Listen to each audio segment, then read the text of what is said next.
Effective immediately. You're redundant, my department head announced, sliding a thin envelope toward me across the conference table. 8 pairs of eyes avoided mine. The visiting VP from the acquiring company stared at her tablet, suddenly fascinated by whatever was on the screen. I sat motionless, my half-finished presentation notes scattered before me. The projector still displayed my market growth statistics, 183% increase over 3 years. My voice had been mid-sentence when Diane interrupted. The position overlap makes this necessary, she continued, her tone businesslike. You'll find the severance details adequate. The oxygen seemed to vanish from the room. 8 years. 8 years building our international markets from nothing. From zero presence to 43 countries. From desperate cold calls to relationship-based partnerships worth millions. And this was my dismissal. An afterthought in a merger planning meeting I wasn't even supposed to attend. I'd only learned about this meeting 15 minutes ago when Trey from IT texted me.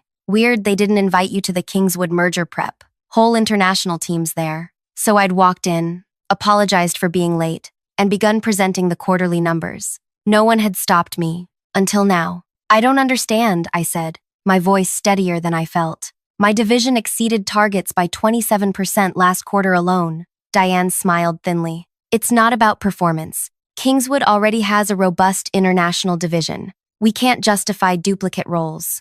I noticed her choice of words. Not, we can't justify your role. Just, duplicate roles. As if I were interchangeable. A redundancy, not the architect of everything they were acquiring. I stood up calmly and said, interesting. Then I pulled out my phone. For 3 years, I'd been systematically erased from my own achievements. My name disappeared from proposals I'd written. My strategies became team initiatives. When industry awards came, my contributions vanished from submissions. When major clients visited, I'd suddenly find myself assigned to urgent matters elsewhere. I dialed the first number. It's happening, I said simply, then hung up. Diane gestured impatiently. Clear out your desk, bye.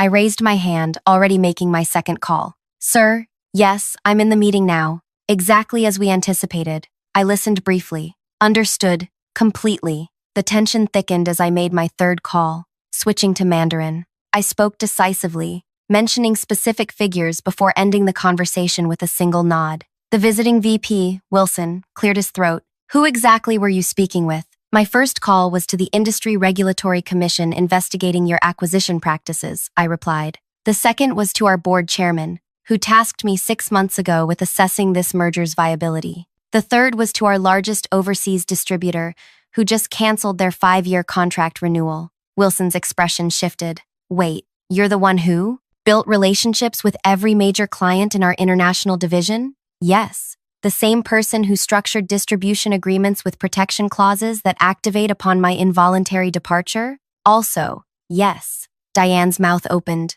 but nothing came out. Those clients don't trust corporate structures, I continued. They trust me. Those clauses were their requirement for signing. This situation can be salvaged, Wilson insisted, exchanging glances with his team. It could have been, I agreed. Before this ambush, I planned to support this merger. I had arranged discussions with reluctant partners to address their concerns. I gathered my belongings. Those discussions are now canceled. I walked out, back straight, eyes forward. Only when the elevator doors closed did I allow myself to shake. Hey guys, if you're enjoying this wild ride so far, take a second to hit that like button and subscribe. Trust me, you don't want to miss what happens next. Drop a comment telling me what you think Diane deserves after that cold-blooded move. Now, let's get back to how this all unfolded. My name is Naima Joshi, and until 20 minutes ago, I was the Senior International Markets Director at Blue Lake Technologies. I wasn't always this calm under pressure. Growing up as the quietest of 4 siblings in a tiny apartment,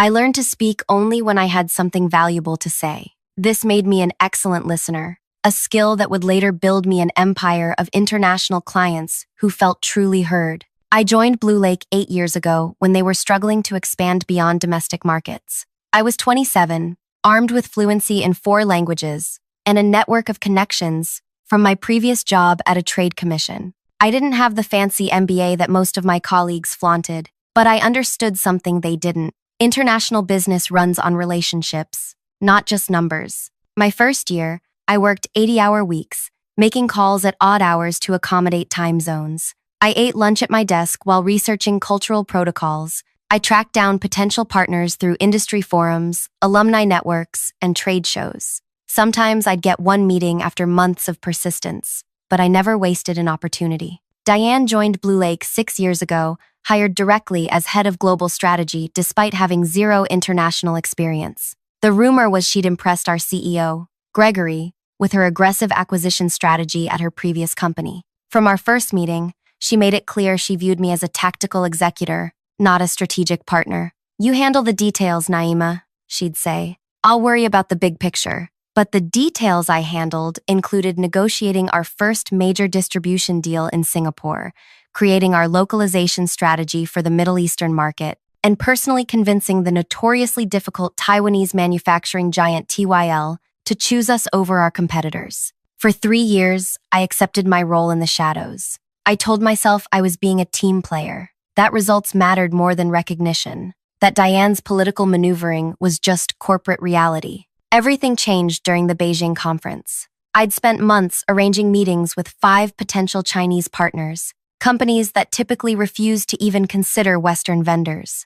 After 2 days of negotiations, we secured preliminary agreements with all 5. It was the breakthrough we'd been working toward for years. That night, I fell ill with food poisoning. While I was in my hotel room, barely able to stand, Diane hosted a celebration dinner with our new partners and the visiting executives from headquarters. The next day, she sent a company-wide email announcing her team's success. The attached photos showed her toasting with our new Chinese partners, Gregory beaming beside her. Not a single mention of my name. When I confronted her, she smiled with practiced sympathy. "Naima, you need to understand how this works. I shield you from politics, so you can focus on what you do best. Besides, you weren't even at the dinner, because I was sick from working around the clock to make those deals happen." She sighed as if I were being childish. "This is executive-level business. Sometimes we simplify narratives for clarity. The board doesn't need to know every person who contributed." That night, something hardened inside me.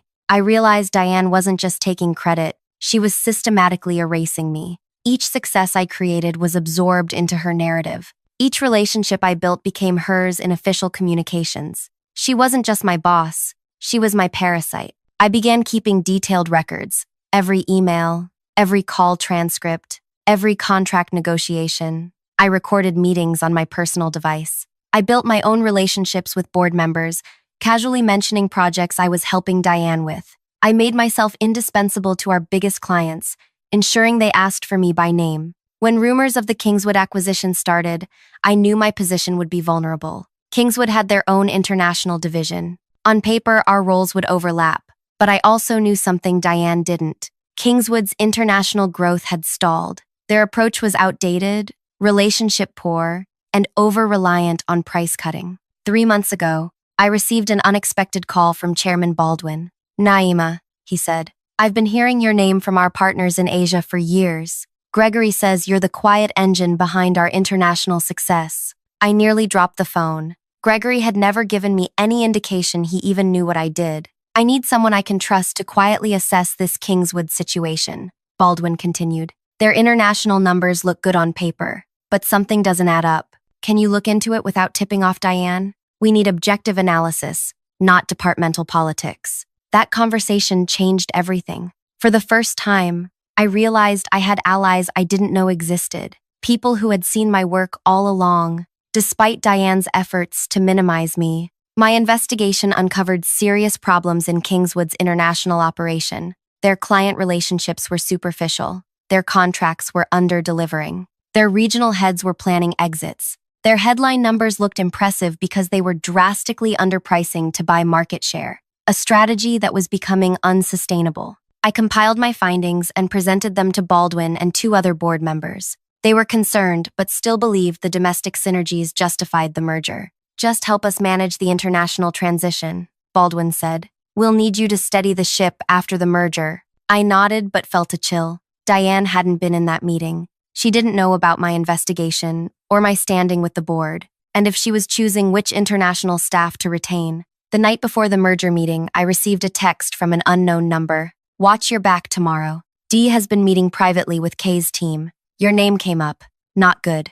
I couldn't sleep. By morning, I had developed a contingency plan, one I hoped I wouldn't need to use. I'd worked too hard, built too much to lose it all to Diane's machinations. And then I walked into that meeting room and saw the faces, saw the envelope, heard those words. Effective immediately, you're redundant. Now, sitting in my car in the parking garage, I stared at my phone. The 3 calls I'd made in the conference room had been real, but not what I'd described. The first was to my best friend Kira, the second to my voicemail. The third was indeed in Mandarin, but to my favorite takeout place. The real plan would take longer than a phone call, and it would cost Diane far more than she could imagine. I sat in my car for nearly an hour, cycling through rage, grief, and disbelief. Rain began to tap against the windshield, matching the drumming of my fingers on the steering wheel. 8 years of my life, countless missed dinners with friends, relationships that withered while I built Blue Lake's international presence,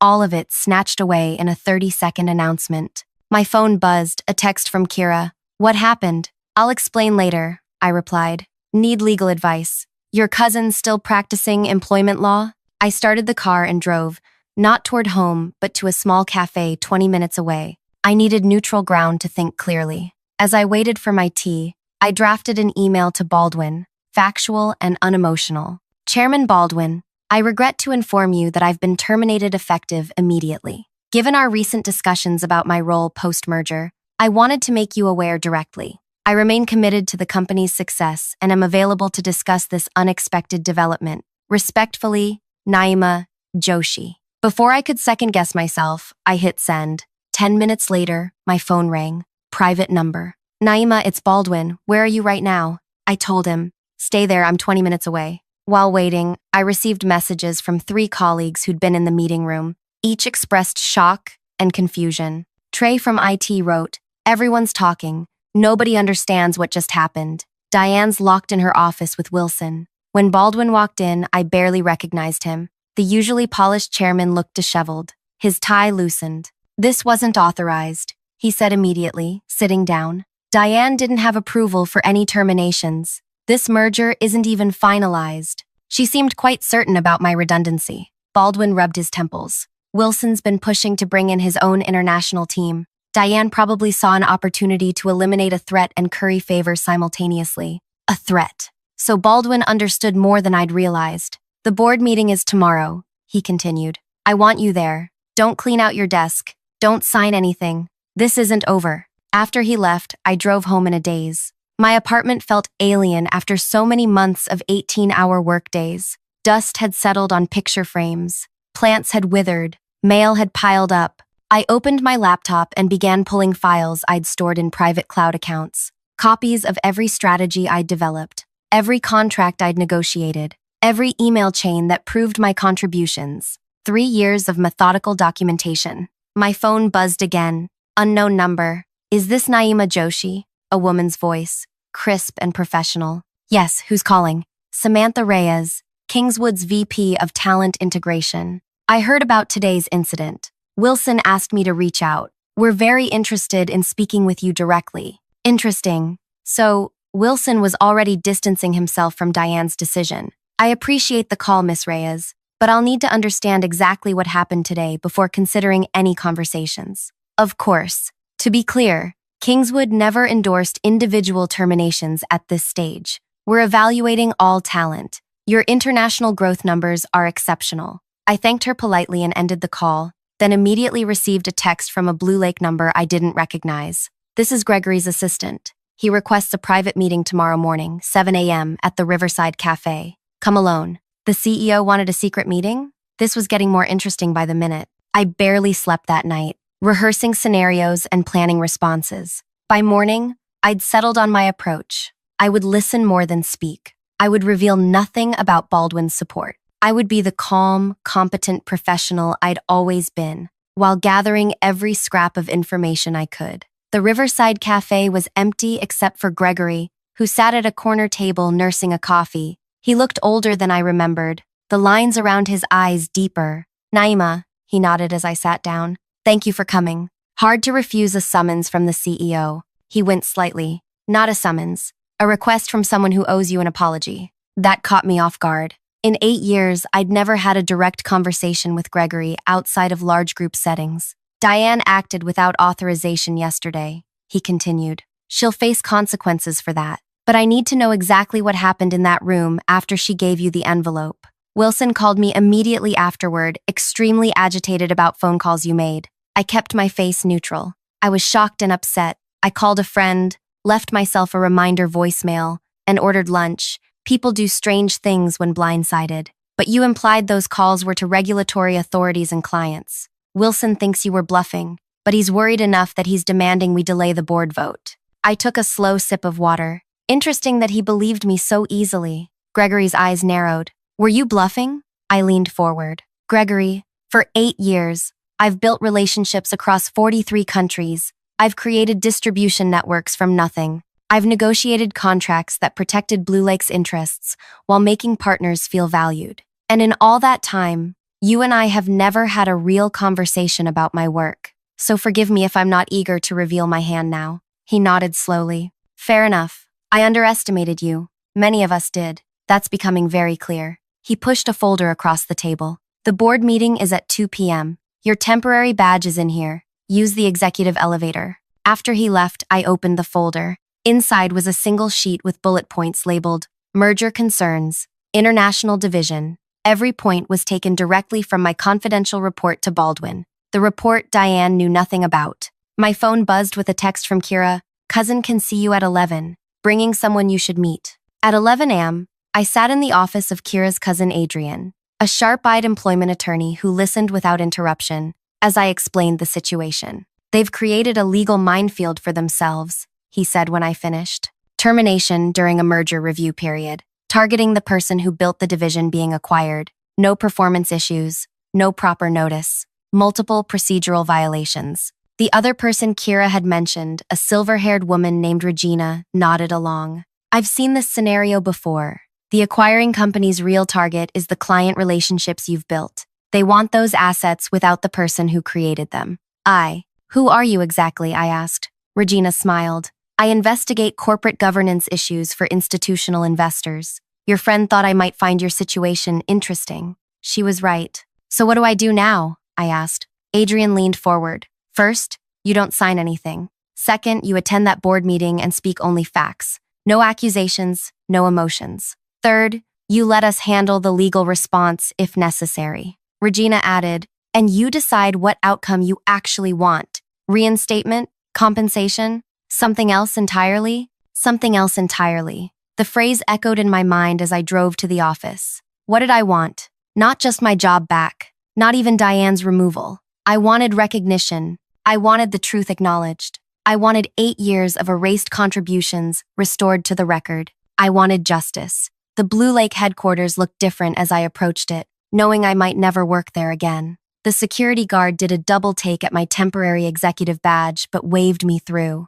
In the elevator, I checked my phone one last time. 3 new messages. From Baldwin. Boardroom changed to 10th floor. Diane and Wilson already here. Stay calm. From Trey. System showing your access revoked, then reinstated with exec privileges. What's happening? From an unknown number. This is Martin from TYL Taiwan. Heard rumors about changes at Blue Lake. Our contract renewal depends on your involvement. Call me. Martin's message was exactly the leverage I might need. TYL was our biggest manufacturing partner. Their contract renewal represented nearly 30% of our international revenue. As the elevator doors opened on the 10th floor, I took a deep breath and squared my shoulders. Through the glass walls of the conference room, I could see a tense gathering, board members on one side, Diane and the Kingswood team on the other. Baldwin stood at the head of the table, mid-sentence. The room fell silent as I entered. Diane's face froze in shock, then twisted with anger. She leaned to whisper something to Wilson,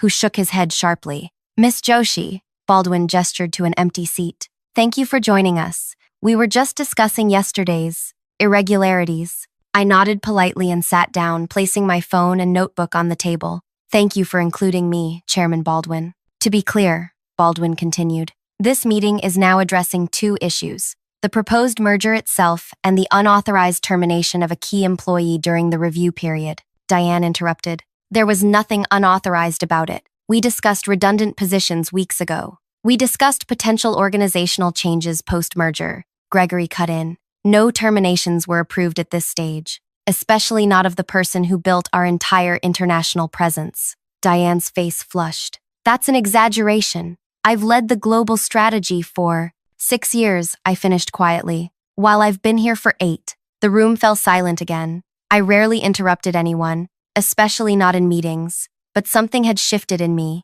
The quiet, accommodating Naima was gone. Perhaps, I continued, we should clarify my actual contributions before discussing whether my position is redundant. Baldwin nodded. Excellent suggestion. He turned to the board members. You've all received copies of Miss Joshi's confidential merger analysis. What you may not know is that she personally established our presence in 43 countries, negotiated our top 20 international contracts, and maintains direct relationships with partners representing 87% of our overseas revenue. I watched the board members exchange glances. Several turned to look at Diane, whose expression had hardened into a mask. That's misleading, she said flatly. International expansion was a team effort under my leadership. Was it? Baldwin slid a folder to each board member. These are the original strategy documents for our Asian expansion. Note the author metadata. As the board members opened the folders, my heart raced. I hadn't provided those documents to Baldwin. Someone else had been gathering evidence too. Wilson cleared his throat. This is all very interesting, but it doesn't change the fundamental compatibility issues between our international divisions. Actually, Gregory interjected, it raises critical questions about what exactly Kingswood is acquiring. If Miss Joshi's contributions have been systematically minimized in official records, but she's actually the architect of our international success that materially affects valuation. The tension in the room thickened. I could see board members whispering to each other. Diane stared straight ahead, knuckles white where she gripped her pen. My phone lit up with a text. Martin from TYL again. Need confirmation you're staying, or we're exploring other options. Team meeting in 30 minutes. I turned the phone slightly so Baldwin could see it. He nodded almost imperceptibly. I believe, Baldwin said, we should pause this discussion for a brief recess. 30 minutes. He looked directly at me. Miss Joshi, would you mind waiting in my office? There's a private matter we need to discuss. As I stood to leave, Wilson suddenly spoke up. Before we break, Miss Joshi, what exactly did you mean yesterday when you mentioned protection clauses in your distribution agreements? The room stilled, all eyes turning to me. This was it, the moment to play my hand or hold my cards close. Many of our international partners, I said carefully, work with Blue Lake specifically because of relationships I've cultivated over years. Several requested contractual assurances that those relationships would remain intact. What kind of assurances? Wilson pressed. I met his gaze directly. The kind that make any merger very complicated if I'm no longer with the company. As I walked out, I heard the eruption of voices behind me. Questions, accusations, demands for explanations. In Baldwin's office, I stood at the window overlooking the city. 8 years of work had come down to this moment. Whatever happened next would determine not just my future, but Diane's as well. And I was finally ready to emerge from the shadows. Through the glass wall of Baldwin's office, I watched the boardroom erupt into chaos. Wilson was on his feet, hands gesticulating wildly. 2 board members were flipping frantically through the folders. Diane sat motionless, her face ashen. Baldwin's door opened and Gregory stepped in, closing it firmly behind him. You've been planning for this moment, he said. It wasn't a question. I nodded. Those protection clauses, are they real? Every word. I pulled out my tablet and opened a document. This is the standard addendum I included in our last 16 international contracts, specifically requested by the partners themselves. Gregory scanned it, his eyebrows rising. They can terminate with no penalty if you're removed from account management without cause or consultation, and transfer their business to you directly if you leave. They've worked with too many Western companies who built relationships, then swapped in new teams after signing. They wanted insurance against exactly what Diane tried yesterday. Gregory handed the tablet back, his expression unreadable. Why didn't you tell anyone about these clauses? They're all in the final contracts. They've been in our system for years. No one ever asked. I paused. No one ever really looked at what I was doing. A tap at the door interrupted us. Baldwin entered, followed by Wilson. We need to address this immediately, Wilson said. His earlier confidence evaporated. Our shareholders were promised a smooth integration of international operations. If key accounts can terminate, they can, I confirmed. And based on the messages I'm receiving, they're already discussing it. Baldwin sat heavily in his chair, We've got Martin from TYL asking for confirmation you're staying. 2 European distributors have emailed similar concerns. Our Japanese partners are requesting an emergency call. This merger is falling apart before it's even approved, Wilson said, loosening his tie. All because Diane didn't. He stopped himself. Didn't what? I asked quietly. Wilson and Baldwin exchanged glances. Gregory leaned against the wall, arms crossed. Didn't fully disclose the structure of your international relationships. Wilson finished diplomatically. That's not what you were going to say, I pressed. You were going to say she didn't tell you I was the real architect of the international division, that she presented herself as the mastermind, that she deliberately minimized my role to preserve her position in the new structure. The silence confirmed it. We need to stabilize this situation immediately, Baldwin said. Miss Joshi, what would it take to secure your commitment to the merged company? I'd been asking myself the same question all night. Money? A promotion? Diane's removal? None of those answered the deeper injustice of years being erased from my own narrative. I need 3 things, I said finally. First, complete autonomy over international operations post-merger. Second, public acknowledgement of my role building Blue Lake's global presence. Third, I paused. I want a full review of how credit for my work was systematically misattributed for years. The first 2 are easy, Wilson said quickly. The third is complicated. Not really, Gregory interjected. It's a question of corporate integrity. Either we're committed to it or we're not. Baldwin nodded slowly. We'll take your terms to the board. Can you reassure our partners in the meantime? I can tell them I'm in discussions about my role, I said. That's all I can honestly say right now. They accepted this and left, leaving me alone in Baldwin's office. Through the glass, I could see Diane still sitting in the boardroom, now isolated at one end of the table. Our eyes met briefly before she looked away. For 3 years, I'd fantasized about this moment, Diane exposed, her deceptions laid bare, but the reality felt hollow. I hadn't wanted destruction. I'd wanted recognition. My phone buzzed with a text from Trey. Diane just got called into Gregory's office. Security standing by. Something big happening. Minutes later, Baldwin returned. The board has unanimously accepted your conditions. They're drawing up an offer letter now, with the title, Executive Vice President of Global Operations. We'd like you to address the international partners immediately. And Diane? Baldwin's expression hardened. She's being placed on administrative leave pending an investigation. Her misleading representations about your department have potentially cost us millions in merger value. I see. The words felt inadequate against the magnitude of the moment. There's a press release going out tomorrow clarifying your role in building our international presence. Gregory insisted on it. It was happening so fast. After years of invisibility, I was suddenly the center of attention. The whiplash was disorienting. I need a few minutes, I said. Baldwin nodded understanding. Use my office as long as you need. The board reconvenes in an hour. Alone again, I watched the activity beyond the glass walls. Board members huddled in small groups. The Kingswood team conferred tensely in a corner. Security escorted Diane to her office, presumably to collect her things. The phone on Baldwin's desk rang. I hesitated, then answered. This is Naima. Miss Joshi, a woman's voice, unfamiliar. This is Eliza Morris from the Wall Street Journal. I'm working on a story about the Blue Lake Kingswood merger and understand there have been some unexpected developments. Would you care to comment? My pulse quickened. How had a reporter gotten Baldwin's direct line? Who had tipped her off? I'm not the appropriate person to discuss company matters, I said carefully. Actually, we understand you're central to the current situation. Sources tell us Kingswood is reconsidering the entire acquisition after discovering misrepresentations about Blue Lake's international division leadership. I ended the call without responding and immediately texted Baldwin. WSJ reporter calling your office.